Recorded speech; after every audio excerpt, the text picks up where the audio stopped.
اللہ جل مجدہ کی توفیق اور حضور نبی اکرم صلی اللہ تعالیٰ علیہ وسلم کے ڈالان اقدس کے صدقہ سے خالق کائنات کے پاک کلام میں سے ایک آیہ کریمہ تلاوت کی۔ اس میں خالق کائنات نے ارشاد فرمایا قد جاءکم من اللہ نور، اے دنیا جہان والو تحقیق تمہارے پاس رب کی طرف سے نور آ گیا۔ حضرات ذوالفقار، کبھی کبھی کسی چیز کی حقیقت اور ہوتی ہے، اس کی ظاہری صورت اور ہوتی ہے، دیکھنے میں چیز اور ہوتی ہے، حقیقت میں وہ کچھ اور ہوتی ہے۔ اللہ پاک نے حضرت لوط علیہ نبی جناح کے دور کے اندر دو فرشتے بھیجے، ہاروت اور ماروت علیہ السلام۔ بظاہراً وہ نور تھے، حقیقت ان کی نور ہے۔ بشریت کا لباس پہنا کر خالق نے ان کو دنیا کے اندر بھیجا۔ حضرت مریم سلام اللہ علیہ کے پاس حضرت جبریل امین آئے، کہنے لگے اے مریم میں تیرے پاس اس لیے آیا ہوں تاکہ میں تجھے ستھرا بیٹا دے کر جاؤں۔ تو سیدہ مریم اس شخص کو دیکھ کر پریشان ہو گئی، چونکہ وہ انسانی لباس میں، بشری لباس میں سیدہ مریم کے پاس آیا تھا۔ قرآن نے اس کو اپنے الفاظ میں بیان فرمایا فتمثل لہ، کہ سیدہ مریم کے پاس انسانی لباس میں فرشتہ جبریل رونما ہوا، آ کے کہنے لگا مریم میں تجھے ستھرا بیٹا دینے کے لیے آیا ہوں۔ حقیقت جبریل کی نور ہے، اس کا وجود جو ہے وہ نوری ہے، لیکن وہ بشریت کا لباس پہن کر سیدہ مریم کے پاس آ رہا ہے۔ حقیقت ہاروت اور ماروت کی نوری ہے، وہ دونوں فرشتے ہیں، لیکن قوم کے پاس آ رہے ہیں انسانی لباس بن کر۔ سرکار کا مجمع لگا ہوا ہے، صحابہ کرام تشریف فرما ہے۔ ایک اجنبی شخص سرکار کی بارگاہ میں آیا، سیاہ اس کے بال ہیں، سفید اس کا رنگ ہے، سفید اس نے کپڑے پہنے ہوئے ہیں۔ صحابہ کہتے ہیں کہ مدینے کا وہ ہے نہیں اور دور دراز سے آیا لگتا نہیں ہے، کیونکہ اس کے اوپر سفر کے آثار نمایاں نہیں ہو رہے۔ وہ سرکار کے پاس آ کے غریب ہو کے بیٹھ گیا، اسند رکبتیہ الی رکبتیہ، گھٹنوں سے گھٹنے سرکار کے ساتھ ملا دیے۔ پوچھا حضور ایمان کیا ہے، اسلام کیا ہے، احسان کیا ہے؟ الگ سرکار نے ان کے جوابات دیے۔ اس کے بعد اس نے پوچھا کہ یا رسول اللہ قیامت کب آئے گی، اس کی نشانیاں کیا ہیں؟ سرکار نے اس کا بھی جواب عطا فرمایا۔ اس کے بعد جب وہ جانے لگا، اٹھ کے مجلس سے، مسجد سے جب باہر گیا، حضرت عمر فاروق رضی اللہ تعالی عنہ سے سرکار نے پوچھا کہ عمر اتدری من السائل، کیا تو جانتا ہے یہ آنے والا بندہ کون تھا، یہ سوالی کون تھا؟ کہا یا رسول اللہ اللہ ورسولہ عالم، اللہ بہتر جانے، اس کا رسول بہتر جانے، میں نہیں جانتا کہ بندہ کون ہے۔ مدینہ کا ہوتا تو پہچان لیتا، اجنبی بھی نہیں لگتا، چونکہ سفر کے آثار نہیں، کوئی گرد و غبار اس کو اوپر نہیں پڑا ہوا، کوئی کپڑے گندے نہیں، بال گندے نہیں، بڑا صاف ستھرا آیا ہے، میں اسے نہیں جانتا۔ سرکار نے فرمایا یا عمر ھذا جبریل، یہ جبریل امین تھے۔ حضور آئے کس لیے تھے؟ فرمایا اتاکم یعلمکم معالم دینکم، تمہیں تمہارے دین کے معاملات سکھانے کے لیے آئے تھے۔ حضرات ذوالفقار، اس بات سے بھی یہ بات واضح ہوتی ہے کہ جبریل ہے نور، حقیقت اس کی نور ہے، اصلیت اس کی نور ہے، ماہیت اس کی نور ہے، باطن اس کا نور ہے، لیکن ظاہری لباس بشریت والا اور انسانوں والا لباس پہن کر وہ صحابہ کے اندر بیٹھا ہوا ہے، اور صحابہ اسے پہچان بھی نہیں رہے۔ یہ میں نے قرآن و حدیث سے 3 مثالیں آپ کے سامنے اس لیے رکھی کہ ہمارا یہ نظریہ ہے، ہمارے نبی مکرم علیہ السلام کو خالق کائنات نے نور بھی بنایا اور بشر بھی بنایا ہے۔ آپ کی اصل حقیقت نورانیت ہے، آپ کا باطن نور ہے، اور آپ کی جو ظاہری شکل و صورت ہے، آپ کا وہ جو ظاہری لباس ہے وہ بشریت والا ہے۔ خالق کائنات نے اپنے پاک کلام میں دونوں کی طرف اشارہ فرمایا، ایک جگہ پہ سرکار سے کہلوایا، محبوب فرما دیجئے کہ قل انما انا بشر مثلکم، محبوب فرماؤ میں تم جیسا ہی بشر ہوں۔ یہ ظاہر کے اعتبار سے ہے، یہ ظاہری جسمان کے اعضاء کے اعتبار سے، جسم کے اعضاء کے اعتبار سے ہے۔ فرمایا کہ میں تم جیسا بشر ہی ہوں، تم بھی چلتے پھرتے ہو، میں بھی چلتا پھرتا ہوں، تم بھی کھاتے ہو، میں بھی کھاتا ہوں، تمہارے بھی معاملات ہیں، میرے بھی معاملات ہیں، تم بھی دنیا داری میں رہتے ہو، میں بھی دنیا داری میں رہتا ہوں۔ لیکن جب نورانیت کی باری آئی تو فرمایا کہ قد جاءکم من اللہ نور، لوگوں میرا محبوب تمہارے پاس نور بن کر آیا ہے۔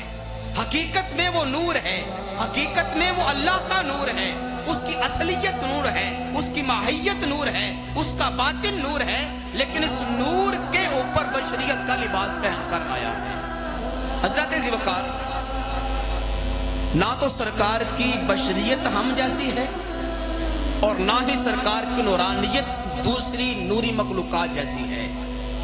صحابہ کا جمع غفیر لگا ہے، سرکار نے روزہ رکھ لیا، صبح سے لے کر شام تک روزہ رکھا، افطاری کا وقت ہوا تو سرکار نے افطار نہ کیا، رات پوری گزر گئی، اگلا دن سحری کا آیا تو سرکار نے پھر خالی پیٹ ہی روزہ رکھ لیا، دوسرے دن کی افطاری کا وقت آیا، افطار نہ کیا، تیسرے دن کا آغاز ہو گیا۔ صحابہ کرام نے جب دیکھا کہ ہمارے نبی نہ کچھ کھا رہے ہیں نہ کچھ پی رہے ہیں، لگاتار مسلسل یوم وصال کا روزہ رکھ لیا ہے، تو ہم بھی سرکار کی اتباع میں یوم وصال کا روزہ رکھتے ہیں، ہم بھی لگاتار روزہ رکھتے ہیں۔ انہوں نے بھی 3 دن مسلسل روزہ رکھنا شروع کر دیا۔ جب تیسرا دن آیا، صحابہ کرام نے جب 3 دن لگاتار روزہ رکھ لیا تھا، چہرے کے رنگ فک ہو گئے، خون زرد ہو گئے، چہرے مرجھا گئے، جسم میں کمزوری آ گئی، نکاہت اور کمزوری اور سستی پیدا جب ہوئی، سرکار نے پوچھا صحابہ تمہیں کیا ہو گیا ہے؟ تم اتنے کمزور کیوں ہو؟ تم اتنے دبلے پتلے سے اور تمہارے چہروں کا رنگ فک کیوں ہو گیا؟ یہ پیلا کیوں ہو گیا؟ عرض کیا یا رسول اللہ چونکہ آپ نے مسلسل روزہ رکھا ہوا ہے، یوم وصال کا روزہ، تو ہم نے بھی آپ کی سنت کی اتباع کرتے ہوئے یوم وصال کا روزہ رکھ لیا۔ سرکار نے فرمایا صحابہ تم ہر معاملے میں ہی میری اتباع کرتے ہو، تم ہر معاملے میں بھی مجھے فالو کرتے ہو، میری کاپی کرتے ہو؟ نہیں، جس بات کا میں تمہیں حکم دوں وہ اپناؤ، جس کا میں تمہیں حکم نہ دوں تب تک نہ اپناؤ۔ یہ یوم وصال کا جو میں نے روزہ رکھا ہے، اس عمل میں تم میری اتباع نہیں کر سکتے۔ فرمایا ایشکم مثلی، تم میں سے میرے جیسا کون ہے؟ تم عام انسان ہو، میں خاص انسان ہوں، بشر میں بھی ہوں، لیکن تم جیسا بشر نہیں۔ تم بھوک پیاس برداشت نہیں کر سکتے، تمہیں کھانے کی بھی حاجت ہے، تمہیں پینے کی بھی ضرورت ہے، لیکن سنو میں محمد مصطفیٰ، تم مجھے دنیا میں چلتا پھرتا دیکھتے ہو، یہاں پہ زندگی بسر کرتا ہوا دیکھتے ہو، دن رات گزارتے ہوئے دیکھتے ہو، لیکن یاد رکھو اللہ کی عزت کی قسم، میں دن کو تو یہاں تمہارے پاس ہوتا ہوں اور رات کو اپنے خدا کے پاس ہوتا ہوں۔ وَهُوَ يُسْقِينِي وَيُطْعِمُنِي، وہ خدا مجھے کھلا بھی دیتا ہے، پلا بھی دیتا ہے۔ میں بشر ہوں، لیکن ایشکم مثلی، تم میں سے میرے جیسا کون ہے؟ تم میں سے میرے جیسا کون ہے؟ صدیق بھی موجود، عمر بھی موجود، عثمان و علی بھی موجود، جلیل القدر صحابہ کرام موجود ہیں، کوئی یہ نہیں کہتا حضور میں آپ جیسا یا آپ میرے جیسے۔ بشر بھی ہیں تو بشریت ایسی کہ کائنات کا کوئی بشر آپ کی بشریت کا مقابلہ نہیں کر سکتا۔ نورانیت ایسی ہے، نورانیت سرکار کی ایسی، سدرۃ المنتہا پہ جا کے دیکھیں، نوری ملائکہ کا استاذ جبریل امین کہتا ہے یا رسول اللہ لو دنوت ان ملتن لاحترقت، اس حد سے اگر ایک بالشت بھی تجاوز کرتا ہوں جل کے راکھ ہو جاؤں گا۔ جہاں پہ جبریل کے پر چل جاتے ہیں، جہاں پہ جبریل کی نورانیت کی انتہا ہو جاتی ہے، اس سے اوپر مصطفیٰ کی نورانیت جاتی ہے۔ یہ سرکار کی نورانیت ہے، یہ سرکار کی نورانیت ہے۔ سرکار کی بشریت جیسی کسی کی بشریت کوئی نہیں، اور سرکار کی نورانیت جیسی کسی کی نورانیت نہیں ہے۔ حضرات ذوالفقار، ہمارا یہ عقیدہ ہے اللہ تبارک و تعالیٰ نے اس کائنات کے اندر سب سے پہلے اپنے پیارے محبوب کی نورانیت کی تخلیق فرمائی ہے. پھر آپ کی تخلیق کی وجہ سے اور آپ کی نورانیت کی پہچان کی خاطر خالق کائنات نے ساری کائنات کو تخلیق فرمایا. حضرات ذوالفقار، ایک زمانہ اس کائنات میں وہ تھا جب صرف اور صرف اللہ تبارک و تعالیٰ کی ذات ہی رونما تھی. خدا کب سے ہے، کیسا ہے، کیوں ہے، کب تک رہے گا، اس بارے میں انسان کو حکم ہے کہ انسان لا تتفکروا فی اللہ، میرے بارے میں غور و فکر کرنے کی تجھے کوئی ضرورت نہیں. تفکروا فی خلق اللہ، میری مخلوقات کے بارے میں غور و فکر کرو. میں نے زمین کیسے بنائی، میں نے آسمان کیسے بنائے، میں نے انسان کیسے بنایا، میں نے یہ نظام شمسی اور قمری کیسے بنائے، یہ میری کائنات ہے، اس کو پر غور و فکر کرو، اس کو سوچو، سمجھو، دیکھو، پرکھو اور پھر مجھ تک پہنچو. فرمایا جب مجھ تک پہنچ جاؤ تو لا تتفکروا فی اللہ، میرے بارے میں غور و فکر نہ کرنا کہ میں کب سے ہوں، میں کیسا ہوں. ہاں بس اتنا سن لو کہ میں حی ہوں، میں قیوم ہوں، میں اول بھی ہوں، میں آخر بھی ہوں، میں ہمیشہ سے ہوں، ہمیشہ ہمیشہ رہوں گا. فرمایا ایک وقت وہ تھا اس کائنات کے اندر جب صرف اور صرف رب ذوالجلال کی ذات موجود تھی. سرکار یا سرکار کی نورانیت یا اس کائنات کے اندر کسی چیز کا وجود ابھی نہیں تھا. خالق کائنات کی ذات فرماتی ہے ایک وقت ویسا آیا کہ کنتُ کنزًا مخفیًا، جب میں چھپا ہوا خزانہ تھا اس کائنات کے اندر، مجھے کوئی بھی جاننے والا نہ تھا، مجھے پہچاننے والا نہ تھا، میرا نام لینے والا نہ تھا. تو فَأَحْبَبْتُ أَنْ أُعْرَفَ، میں نے یہ پسند کیا، میرے اندر خواہش پیدا ہوئی، میں نے یہ چاہا کہ میں پہچانا جاؤں، میں جانا جاؤں، کوئی مجھے پہچانے، کوئی میرا نام لے، کوئی مجھے خدا کہے، کوئی مجھے اللہ کہے، کوئی لا الہ الا اللہ کا کلمہ پڑھے. تو میں نے جب یہ چاہ لیا کہ میں پہچانا جاؤں، میں جانا جاؤں، میرا لوگوں کے سامنے تعارف ہو، تو فرمایا فخلقت نور محمد، اس وقت میں نے محبوب کی نورانیت کی تخلیق فرمائی. اپنی پہچان کی خاطر، اپنے تعارف کی خاطر، اپنے آپ کو لوگوں کے لیے ظاہر کرنے کی خاطر خلقت نور محمد، محبوب کی نورانیت کی تخلیق فرما دی. اور یہ تب کی بات ہے جب سرکار فرماتے ہیں کہ ولم یکن ذالک الوقت، یہ تب کی بات ہے جب ابھی وقت کا بھی نظام شروع نہیں ہوا تھا. چونکہ وقت کی رفتار جو ہے، وقت کا چال چلن سورج اور چاند کے حساب سے ہے. تو فرمایا یہ تب کی بات ہے وَلَمْ يَكُنْ ذَلِكَ الْوَقْتِ، جب ابھی وقت بھی نہیں تھا. وَلَا مَلَكٌ، نہ ابھی کوئی فرشتہ تھا. وَلَا سَمَاءٌ، نہ آسمان تھے. وَلَا عَرْشٌ وَلَا فَرْشٌ، نہ ابھی عرش تھا نہ ابھی فرش تھا. وَلَا لَوْحٌ وَلَا قَلَمٌ، نہ ابھی لوح تھا نہ قلم تھا. وَلَا جَنَّةٌ وَلَا نَارٌ، نہ ابھی جنت تھی نہ جہنم تھا. وَلَا انسٌ وَلَا جان، نہ ابھی انسان تھا نہ کوئی جن تھا. یہ تب کی بات ہے جب خالق کائنات نے اس کائنات کے اندر کسی چیز کا وجود نہیں بنایا تھا. صرف اور صرف خالق کائنات کی ذات تنہا تھی، اکیلی تھی. تو فرمایا جب اس نے ارادہ کر لیا کہ میں پہچانا جاؤں، تو اپنی پہچان کی خاطر محبوب کی نورانی تخلیق فرما دی. سوال یہ پیدا ہوتا ہے کہ جب خالق نے اپنی پہچان کی خاطر محبوب کی نورانیت کو تخلیق فرما دیا، رب کا یہی ارادہ تھا فَأَحْبَبْتُ أَنْ أُعْرَفَ، میں پہچانا جاؤں، مجھے کوئی جانے، مجھے کوئی مانے، میرا کوئی نام لے. تو جب نام لینے والا پیدا ہو گیا، پہچاننے والا کائنات میں آ گیا، جاننے والا زمانے میں آ گیا، اس نے آتے ہی اللہ اللہ کی صدا لگانا شروع کر دی. خالق کو اس کے نام سے، اس کی صفات سے پکارنا شروع کر دیا. رب کی توحید کا پرچار کرنا شروع کر دیا. رب کا مقصد پورا ہو گیا. سوال یہ پیدا ہوتا ہے جب رب کی چاہت اور مرضی اور مقصد پورا ہو گیا، اس کی پہچان، اس کا ارادہ تھا، اس کا مقصد تھا کہ میں پہچانا جاؤں، پہچان ہو گئی،